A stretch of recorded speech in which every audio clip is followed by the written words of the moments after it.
திரு செந்தில்வேல், இப்போ பாஜகவுக்கு சாதகமாக எலெக்ஷன் கமிஷன் செயல்படுது அப்படிங்கிறது தான் எதிர்கட்சிகள் எல்லாருடைய குற்றச்சாட்டா இருக்கு.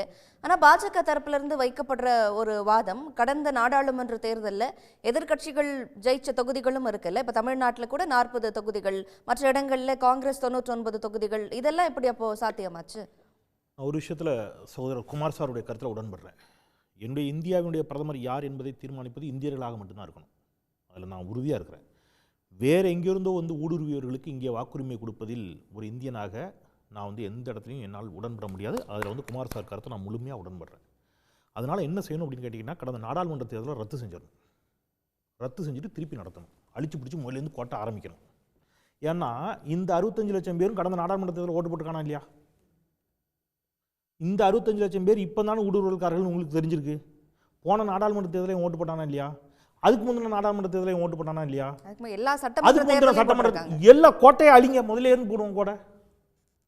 கரெக்டா இல்லையா?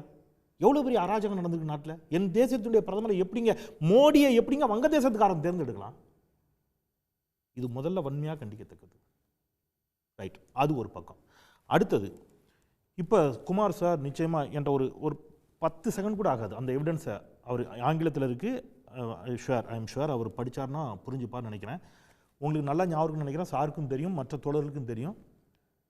கடந்த நாடாளுமன்ற தேர்தல் முடிவுகள் வெளியான போது வாரணாசி தொகுதியில் கொஞ்ச நேரம் மோடி பின்னடைவுன்னு வந்துச்சா, அதுக்கப்புறம் அப்படி எப்படிங்க ஜெயிச்சாரு? அதை பற்றி ஆதாரம் பரவலாக எல்லா இடத்துலையும் பரவிச்சு சார் படிச்சிருப்பான்னு நான் நம்புகிறேன். இல்லைன்னா மனசாட்சியோடு அவர் பேசணும், மாற்றுக்கருத்து இருக்கலாம், மனசாட்சியோடு பேசணும். அந்த ஆதாரத்தை இப்போ நான் காட்டினா படிச்சுட்டு அவர் நாட்டு மக்களுக்கு உண்மையை சொல்லணும். ரெடியா சார்? சொல்லுங்க. நீங்க ஆதாரத்தை படிச்சு உண்மையை சொல்லுங்க. நீங்க இல்ல நீங்க நீங்களே சொல்லுங்க, நான் சரின்னா சரின்னு சொல்ல போறேன், அவ்வளவுதான். இல்ல நீங்க அப்படி இல்ல, நீங்க ஆதாரம்லாம் பேசுற நினைக்க கூடாது. நீங்க இல்ல நீங்க பேசுங்க, நீங்க என்ன ஆதாரத்தை வச்சிருக்கீங்களோ சொல்லுங்க. வேணாம் சார், சொல்லுங்க. வேணாம், விட்டுருங்க. நீங்க அதுக்கு இல்ல சார், வேண்டாம், விடுங்க. அது எதுக்கு நீங்க அதை சொல்லி உங்களை காயப்படுத்தணும்? விடுங்க. அதெல்லாம் ஒண்ணு, இதெல்லாம் ஒண்ணு இல்ல, இது ஒருத்தருக்கும் காயம் இல்ல, நாட்டுக்கு நல்லது நடக்கணும், அவ்வளவுதான்.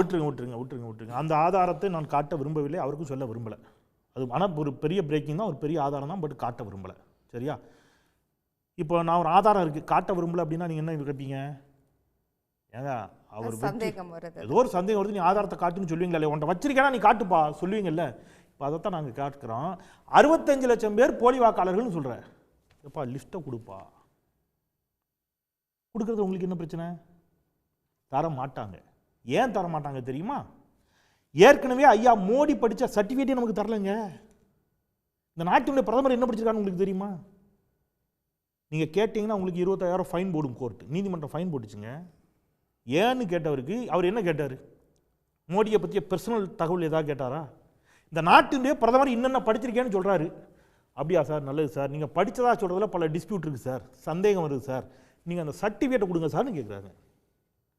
கொடுக்கல. இன்றைக்கி எல்லாரும் அதிர்ச்சி அடைகிறீங்க. ஐயோ 0ங்கிற நம்பரில் 3 லட்சம் பேர் சேர்ந்துருக்கான் அப்படிலாம் சொல்கிறீங்க. உலகத்திலே இப்படி ஒரு ஃபோன் நம்பர் நீங்கள் கேள்விப்பட்டுக்க மாட்டீங்க. 99999999999 10 நம்பர் 9. ஆயுஷ்மான் பாரத் திட்டத்தில் இப்படி 9ங்கிற நம்பரை போட்டு பல லட்சம் பேரை சேர்த்து அதில் பல லட்சம் கோடி ஆட்டையை போட்டாங்கன்னு நான் சொல்லலை, சிஏஜி சொல்லிச்சு. அப்போ இவங்ககிட்ட நீங்கள் என்ன நேர்மை எதிர்பார்ப்பீங்க? குருகிராஜ் சிங் டாங் அப்படின்னு ஒருத்தர் பெங்களூரில், பிடிஎன் இலக்கம் 35, அது ஒரு தனி கேஸ். இந்த குருகிராஜ் சிங் டாங் கேஸ் தனி. அந்த 35ங்கிற இலக்கத்துக்கு நீங்கள் போனீங்கன்னா அந்த ஒரே வீட்டில் 80 பேர் வசிக்கிறான்னு வந்துச்சு. இந்தியா டுடே சேனல் ரிப்போர்ட்டர் அங்கே ஸ்பாட்டுக்கு போகிறாருங்க. ஸ்பாட்டுக்கு போய் பார்த்தா அங்கே ஒரே ஒருத்தர் இருக்கார். மோடி ராகுல் சொன்னதில் ஒரு கருத்து தப்பு. ராகுல் என்ன சொல்லிட்டாருன்னா அது சிங்கிள் பெட்ரூம் வீடுன்னாரு. அது சிங்கிள் பெட்ரூமே கிடையாது. ஒரு ஹாலு, ஒரு கிச்சன், ஒரு பாத்ரூம் மட்டும் தான் இருக்குது. பெட்ரூமே கிடையாது அந்த வீட்டில். அந்த வீட்டில் ஒரு ஆள் இருக்கிறார். அவர் வெஸ்ட் பெங்கால்லேருந்து அங்கே வேலைக்கு வந்திருக்காரு, உணவக வேலைக்கு, டெலிவரி பண்ணுறவருக்கு. 80 பேர் இங்கே இருக்கார். ஆனால் கேட்டால் இந்த ரூமில் எப்படியா 80 பேர் இருப்பாங்கிறான் அந்த ஆள். அந்த ஓனர் யாரையான்னு கேட்டால் அப்போ தான் வெளியில் வருது. ஓனர் யாருன்னு கேட்டிங்கன்னா மிஸ்டர் ஜெயராம் அவர் பேர். அவர் யாருன்னு கேட்டிங்கன்னா பாஜக நிர்வாகி. அப்புறம் இல்லை நான் பாஜக நிர்வாகி இல்லை, பாஜக ஆதரவாளர்னு அவர் மாற்றுறாரு. பாஜக ஆதரவாளர் அப்படின்னு வச்சுக்கோங்க. அந்த அக்கம் பக்கத்தில் இருக்க எல்லாத்தையும் கேட்குறாங்க, இந்த 80 பேர் ஃபோட்டோவை கட்டி நீங்கள் யாராவது இதை பார்த்துருக்காங்க? 35 வருஷம் அங்கே வசிக்கிற ஒருவர் சொல்கிறாரு, இவங்களெல்லாம் நான் இங்கே பார்த்ததே இல்லைங்கிறாரு. இவ்வளவு அராஜகத்தை தேர்தல் ஆணையம் தொடர்ச்சியாக செய்கின்ற பொழுது எங்களுக்கு ஏன் இந்த ஐயம் இயலாதுங்கிறது இல்ல நீக்கல சார். இவங்க எல்லாம் வாக்கு செலுத்தி இருக்காங்க சார். இப்ப நீக்கிறதுல பிரச்சனை இல்லை சார். இவங்க வாக்கு செலுத்திட்டாங்க. இவன் வாக்கு செலுத்தியது மூலம் நான் ஒன்று கேட்குறேங்க, ரொம்ப சிம்பிளுங்க. ஒலிம்பிக்லேயே ஒரு கேம் நடக்குங்க. ஒருத்தன் வந்து ஸ்ட்ராய்டு எடுத்துக்கிறான் அல்லது வந்து ஒரு ஊக்க மருந்து எடுத்து விளையாண்டு ஜெயிச்சிட்டான்னு தெரிஞ்சதுன்னா அவனுடைய மெடல் என்ன செய்யப்படுகிறது? பறிக்கப்படுதில்ல. நான் என்ன சொல்றேன், நீங்க எந்த கட்சியா இருக்கட்டும், காங்கிரஸா இருக்கட்டும், பாஜக இருக்கட்டும், இவ்வளவு போலி வாக்காளர்கள் தெரியுதுல ஒரு தொகுதியில், அந்த தொகுதியில் வெற்றி பெற்றவங்களுடைய வெற்றியை செல்லாதுன்னு சொல்லுங்க. முதல்ல இருந்து எலெக்ஷன் நடந்துங்களேங்கிறேன். நீங்க ஏன் அதுக்கு தயாரா? நான் முக்கியமா சிக்கல்கள் நடந்துட்டே இருக்கு. அதுக்கு ஏதோ ஒரு இடத்துல ஒரு கர்ஃபியூ இருக்குன்னு, அதுக்கப்புறம் அவங்க சரி பண்ண விரும்புறாங்களோ? விரும்பலைங்கிற அதுதான் பிரச்சனை. விரும்பல. நான் திருப்பி என்ன சொல்றேன், 65 லட்சம் பேருங்க ஒரு அந்த மாநிலத்துடைய மக்கள் தொகையோடது. என்னங்க ஒரு அரௌண்ட் 8 கோடி வாக்காளர்கள் இருக்கக்கூடிய ஒரு மாநிலத்தினுடைய 65 லட்சம் வாக்காளர்களை நீங்க வந்து இன்னொரு நான் ரொம்ப பேசிக்கா சொல்றேங்க. ஒருத்தன் எங்க ஊடுருவான், நீங்க நான் வரேன், நான் ஊடுருவல்காரர்களை ஆதரிக்க என்னுடைய நோக்கம் இல்லை, ஒருபோதும் செய்யப்பட. அப்படி ஊடுருவீரார்கள் 65 லட்சம் பேர் ஊடுருவிருக்கிறாங்கன்னா முதல்ல அமித்ஷா ராஜினாமா பண்ணணும். உள்துறை அமைச்சர் பொறுப்புக்கே நீங்க என்ன இல்லை, தகுதி இல்லை. 65 லட்சம் பேர் எப்படி ஊடுருவிருக்காங்க? சரி, காங்கிரஸ் காலத்திலே ஊடுருவினா நீங்க சொன்னீங்கன்னா 10 வருஷமா நீங்க அதை கண்டுபிடிக்கல. பாதுகாப்புத்துறை என்ன செய்கிறது? இது ஒரு பிரதான கேள்வி. ரொம்ப முக்கியமான ஒரே ஒரு கேள்வி சொல்லிடுறேன். நீங்க ஒரு வழக்கு ஹரியானால ஒரு வழக்கறிஞர் வந்து ஹரியானா நீதிமன்றத்தில் ஒரு வழக்கு போடுறாங்க. அவர் என்ன கேட்குறாரு, நீங்க வந்து 5 மணிக்கு மேலே வாக்கு எண்ணிக்கை அதிகமாக இருக்குது, எனக்கு சில டவுட் இருக்குது, அதை செக் பண்ணணும், சிசிடிவி காட்சிகளையும் ஃபார்ம் 17 எனக்கு கொடுங்கன்னு கேட்குறாரு. நீதிமன்றம் உத்தரவு போடுகிறது கொடுக்க சொல்லி எலெக்ஷன் கமிஷனுக்கு. சட்டத்தில் இடம் இருக்கிறது. 1961 தேர்தல் விதிமுறை சட்டத்தில் அதற்கு இடம் இருக்கிறதுன்னு சொல்லுது நீதிமன்றம். இப்போ மோடி அரசு ஒரு முடிவு பண்ணுது. நீங்க கேட்டீங்கல்ல என்ன முடிவுன்னு, ஓ சட்டத்தில் அப்படி இடம் இருக்கா, சரி ரைட், அப்போ முதல்ல சட்டத்தை மாற்றிடுவோம் அப்படின்னு அடுத்த சில நாட்களில் சட்டத்தை திருத்துகிறார்கள். என்னன்னு தெரியுமா? அப்படிலாம் கொடுக்கக்கூடாது, சட்டம் திருத்தப்படுகிறது. புது சட்டம் போட்டாங்க. என்ன தெரியுமா? சிசிடிவி காட்சியை 45 நாளுக்குள்ள அழிச்சிருப்பா, ஒரு தடம் இருக்கக்கூடாது. சிசிடிவி இருந்தால் தானே கேட்பான், அதை அழிச்சு விட்டுரு, எப்படி கேட்குறான்னு பார்க்கலாம். இப்படியாக தேர்தல் ஆணையமும் நீங்கள் அதனால இது தெரிஞ்சுதான் இன்னைக்கு ராகுல் காந்தி ரொம்ப முக்கியமாக ஒரு சொன்னார், மேடம் ஆட்சி அப்படியே இருந்துடாது, எவ்வளோ பெரிய இதை விட பெரிய பெரிய வல்லரசுகள் நாங்கள் அப்படி சொன்னவங்கெல்லாம் மாறி இருக்காங்க. ஒரு நாள் இந்த நிலை மாறும், ஆட்சி மாறும். அப்போது இதற்கு யாரெல்லாம் உடந்தையாக இருந்தீர்களோ அவர்கள் அத்தனை பேரும் கடும் தண்டனை எதிர்கொள்ள நேரிடும் சொன்னார் பாருங்க. இது புரிந்து கொண்டுதான் அருண் கோயல் அப்படிங்கிற தேர்தல் ஆணையர் இந்திய நாடாளுமன்றத்தின் தேர்தல் ஆணையம் அறிவிப்பதற்கு சில நாட்களுக்கு முன் ரிசைன் பண்ணார். எவ்வளோ அப்போ அவருக்கு தெரிஞ்சிருக்குது, இங்கே இவ்வளோ பெரிய ஸ்கேம் பண்ணுறீங்க, எவ்வளோ பெரிய தில்லுமுள்ளு பண்ணுறீங்க, நாளைக்கு என்ன நானும் சேர்ந்து பதில் சொல்லணும், உள்ளே போக வேண்டியிருக்குன்னு தெரியுது அவருக்கு. அதனால் அருண் கோயல் என்ன செய்யார், ரிசைன் பண்ணார். இந்த நாட்டில் இவ்வளவு மோசமாக தேர்தல் ஆணையம் எல்லாத்தையும் இடி சிபிஐ எல்லாவற்றையும் கையில் வைத்திருக்கக்கூடிய ஒரு அரசு, பாஜக அரசு தேர்தல் ஆணையத்தையும் கையில் எடுத்திருக்கிறது.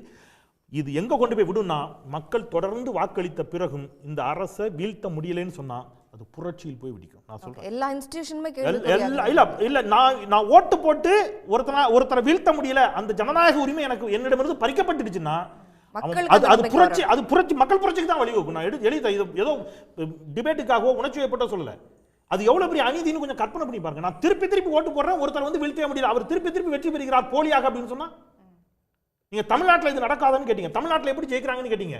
நான் திருப்பி சொல்றேன், தமிழ்நாட்டில் 68,000 வாக்குச்சாவடிகளில் வந்து 2 லட்சத்துக்கும் மேற்பட்ட என்ன இருக்கிறாங்க, பூத் ஏஜென்ட் இருக்கிறாங்க. பீகார்ல அப்படி இருக்கிறாங்களா? இல்ல.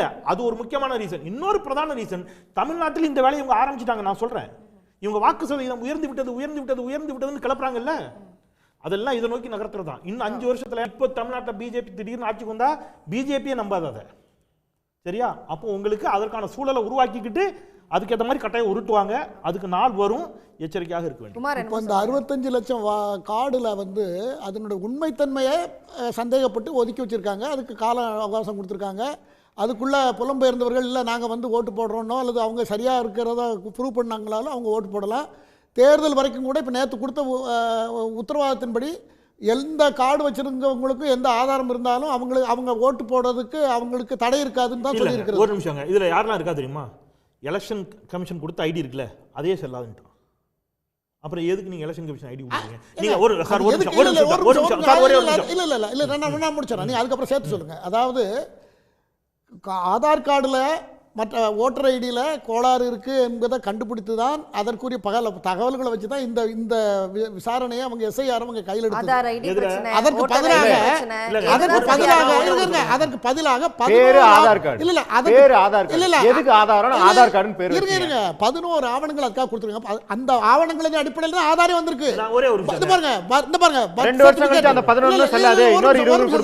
நான் முடிச்சிடறேன். 11 ஆவணங்களும் ஒருத்தனுக்கு இல்லைன்னா இந்த ஆதார் கார்டை தவிர ஓட்டர் ஐடி ரேஷன் கார்டு இருக்கு இல்லையா, அதை தவிர 11 ஆவணங்களை கொடுத்துருக்காங்க. ஸ்கூல் சர்டிஃபிகேட், பர்த் சர்டிஃபிகேட், ஆபீஸ்ல அது ஒர்க் பண்ண எப்படி ஐடி சார் கார்டு, எல்லாரும் ஒரு நிமிஷம், ஒரு ஒரே ஒரு சொத்து நிமிஷம். இல்ல முடிச்சறேன். ஒரு சொத்து வாங்குனா அந்த சொத்தோட ஆவணங்கள் எப்படி ரப்பர் இருக்கு? கோட், மேடம், இதெல்லாம் பீகார் கொடுத்து- பீகார் மாதிரியான ஒரு இல்ல, இல்ல, பின்தங்கிய மாநிலத்துல இதெல்லாம் எப்படி எதிர்பார்க்கிறீங்க? இதெல்லாம் கொடுத்து நான் கூட, சொல்றேன். இதெல்லாம் கொடுத்தாலும் கூட நீ உன்னை நான் சொல்றேன்.